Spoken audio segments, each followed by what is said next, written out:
name is Cameron Ream from Grace Gospel Home Educators, and I will be performing for you today. Mrs. Rachel Lynde is properly horrified, taken from Anne of Green Gables by L. M. Montgomery. Mrs. Rachel Lynde visits her friend Marilla to discuss what she believes is an ill-advised circumstance of Marilla taking in Anne, an orphan girl, to help on the farm. Rachel begins the exchange with, "I've been hearing some surprising things about you and Matthew lately." "I don't suppose you're any more surprised than I am myself," said Marilla. "It was too bad there was such a mistake. Couldn't you have sent her back?" "I suppose we could have, but we decided not to. When I make up my mind to do a thing, it stays made up. I suppose you'd like to see Anne. I'll call her in." "Well, they didn't pick you for your looks, that's sure and certain," was Mrs. Rachel Lynde's emphatic comment. "She's terribly skinny and homely, Marilla. Come here, child, and let me have a look at you. Lawful heart, did anyone ever see such freckles? And hair as red as carrots. Come here, child, I say." Anne came there, but not exactly as Mrs. Rachel had expected. With one bound, she crossed the kitchen floor and stood before Mrs. Rachel, her whole face scarlet with anger, her lips quivering, and her whole slender form trembling from head to foot. "I hate you! I hate you! I hate you! I hate you! How dare you call me skinny and ugly? How dare you call me freckled and red-headed? You are a rude, impolite, unfeeling woman!" "Anne!" exclaimed Marilla in consternation. "How dare you say such things about me? How would you like to have such things said about you? How would you like to be told that you are fat and ugly and probably hadn't a sparkle of imagination in you? I don't care if I do hurt your feelings by saying so. I hope I hurt them. You have hurt mine worse than they were ever hurt before, even by Mrs. Thomas's intoxicated husband, and I'll never forgive you for it. Never, never!" "Anne, go to your room this minute and stay there until I come up," said Marilla, recovering her powers of speech with difficulty. Anne, bursting into tears, rushed to the hall door, slammed it until the tins on the porch wall outside rattled in sympathy. Marilla found Anne lying face down on her bed, crying bitterly, quite oblivious of muddy boots on a clean counterpane. "Anne, get off that bed this minute and listen to what I have to say to you. You hadn't any right to fly into such a fury and talk the way you did to her. I was ashamed of you, thoroughly ashamed of you. I wanted you to behave nicely for Mrs. Lynde, but instead you have disgraced me.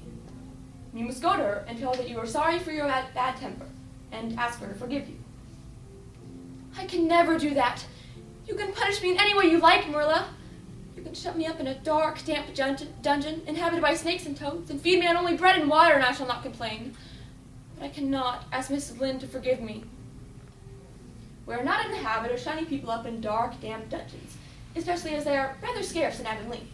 But apologize to Mrs. Lynde you must, and shall, and you'll stay here in your room until you tell me you're willing to do it." Marilla herself, upon her return to the house, was agreeably surprised to hear a plaintive voice calling, "Marilla," over the banister. "Well," she said, going into the hall. "I'm sorry I lost my temper and said rude things, and I'm willing to go and tell Mrs. Lynde so." "Very well. I'll take you down after milking." Accordingly, after milking, behold Marilla and Anne walking down the lane, the former erect and triumphant, the latter drooping and dejected. But halfway down the lane, Anne's dejection vanished as if by enchantment. Marilla beheld the change disapprovingly. This was no meek penitence such as it behooved her to take into the presence of the offended Mrs. Lynde. "What are you thinking of, Anne?" "I am imagining what I must say to Mrs. Lynde."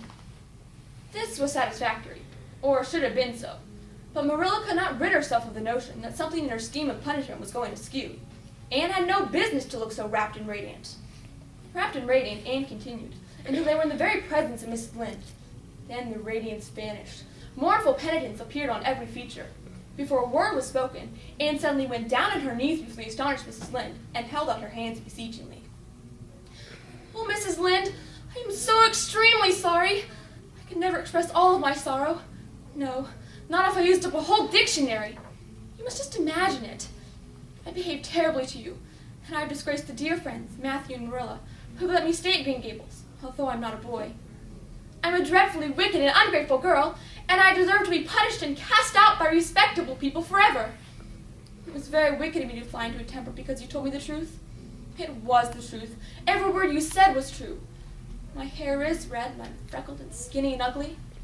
What I said about you was true, too, but I shouldn't have said it. Oh, Mrs. Lynde, please, please forgive me. If you refuse, it will be a lifelong sorrow on a poor little orphan girl. Please say you'll forgive me, Mrs. Lynde. There was no mistaking her sincerity. It breathed in every tone of her voice. Both Marilla and Mrs. Lynde recognized its unmistakable ring. But the former understood in dismay that Anne was actually enjoying her valley of humiliation, was reveling in the thoroughness of her abasement. Where was the wholesome punishment upon which she, Marilla, had plumed herself? Anne had turned it into a species of positive pleasure. Good Mrs. Lynde, not being overburdened with perception, did not see this. She only perceived that Anne had made a very thorough apology, and all resentment vanished from her kindly, if somewhat officious heart. There, get up, child. Of course I forgive you.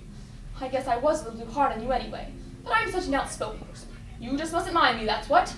It can't be denied that your hair is terribly red. But I knew a girl once whose hair was every mite as red as yours when she was young, but when she grew up, it darkened to a real handsome auburn.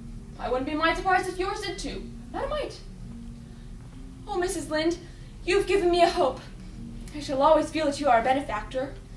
Oh, I could endure anything if I only thought my hair would be a handsome auburn when I grew up. It would be so much easier to be good if one's hair was a handsome auburn, don't you think? And now, may I go into your garden and sit on the bench under the apple trees while you and Marilla are talking? There's so much more scope for the imagination out there.